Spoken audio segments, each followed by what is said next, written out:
is being discussed between Mark Carney and, of course, Volodymyr Zelensky. Kyiv declaring a day of mourning following Russia's deadliest assaults on the Ukrainian capital. This year, at least 16 people were reportedly killed and over 120 injured, though we have just heard there from Volodymyr Zelensky a potential movement in that number. Hundreds, he said. I understand he said 12 dead, but we just wait for confirmation. That may have been just in one specific area. As soon as we have that, we will bring it to you. But this after Russian forces launched a massive overnight barrage of 440 drones and 32 missiles. A residential block in Solomyansky district was flattened, and over 24 locations in Kyiv were also hit. Meanwhile, in Odessa, a separate Russian drone strike killed 1 and injured 17 others, including a pregnant woman and a child.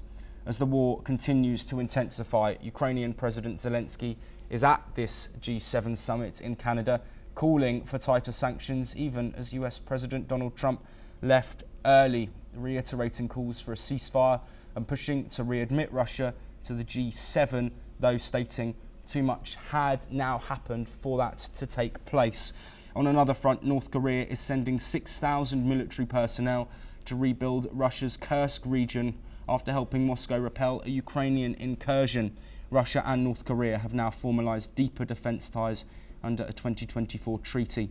Meanwhile, the European Union is moving to cut off Russian energy entirely, according to local reports. New proposals include requiring countries to submit national plans by March 2026 to end Russian oil imports by 2027.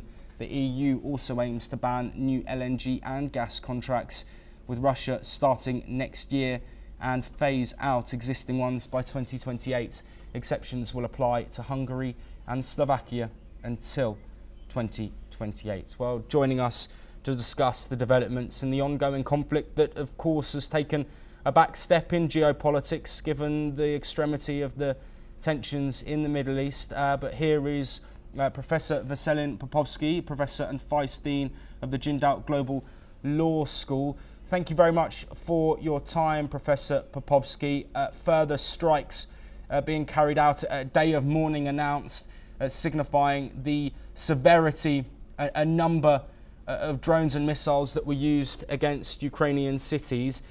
What's the significance of this timing, given that Zelensky had arrived in Canada and was meeting with G7 nations, of course, where Russia once was a part of, but is no longer in discussions? Yes, Joshua, indeed, it's symbolic. The day when Zelensky arrived in Canada, in Alberta, a massive hit, 15 or 16 now civilians in Kyiv only. There are other civilians in Odessa and elsewhere killed as well, which basically shows the same, that Kremlin is hitting civilian targets primarily. That's what they do. It's a monstrous attack, once again, on civilians, absolutely no military advantage whatsoever. It's simply to kill more civilians. This is the only tactics left for Putin, somehow to scare Ukrainians, but obviously he's wrong. He cannot scare Ukrainians. They are very determined and very committed to liberate their country, and Zelensky will meet the, unfortunately, G6.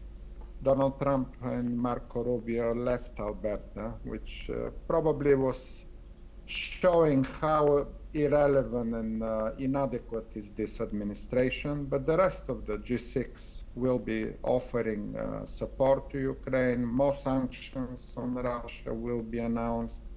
The British Prime Minister also talks about more sanctions, severe sanctions to hit energy and other sources. There will be more financial sanctions to limit it, also the military capacity of Russia. So obviously the rest of the world, and I think Donald Trump is an exception here rather than his excuse that he needs to deal with issues in the Middle East is nonsense. He can deal with those from Alberta, Canada. He simply doesn't want to be in that company of democratic and peace-loving countries. He preferred to spend longer time in Saudi Arabia and elsewhere in the world. So yes, a significant day. And let's see the result of the G7, but I'm very hopeful that the G6, the remaining country in Alberta, will offer Ukraine strong support, military support, financial support, continuous commitment, including stronger sanctions on Russia. Yes, Professor Popovsky, we do have an update coming in. We of course joined that conversation and press briefing between Canadian Prime Minister Mark Carney and Ukrainian President Volodymyr Zelensky halfway through. But just to bring you an update on what was said by the Canadian leader, Carney's announced $2 billion in Canadian military support for Ukraine. I'm just waiting for clarity as to whether that's US dollars, 2 billion, or Canadian dollars. I'll bring that when we get it. But this, whichever currency, it is still a large amount of money, a large signal as well, maybe more symbolic than anything, than the amount of support that is being provided. Do we expect further leaders who are aligned with Ukraine to do similar? And what impact will that actually have on the battlefields and in Ukrainian cities in this fight against Russia? Yes, absolutely. Great news. Thank you for bringing it, Joshua. It's really, there will be more to your questions. Obviously, countries like Canada, United Kingdom, the rest of the European Union will offer stronger support, including financial. It will not automatically result with some change on the battlefield, as we understand that there are weapons that need to be delivered as well to Ukraine. But over time, those steps, as the announced $2 billion from Prime Minister Carney in Canada, is significant news. Exactly, as I mentioned, the direction is more support for Ukraine, more military and financial support, plus more sanctions on Russia. That's the way forward here. There is no other way to deal with a monster like Vladimir Putin in Kremlin.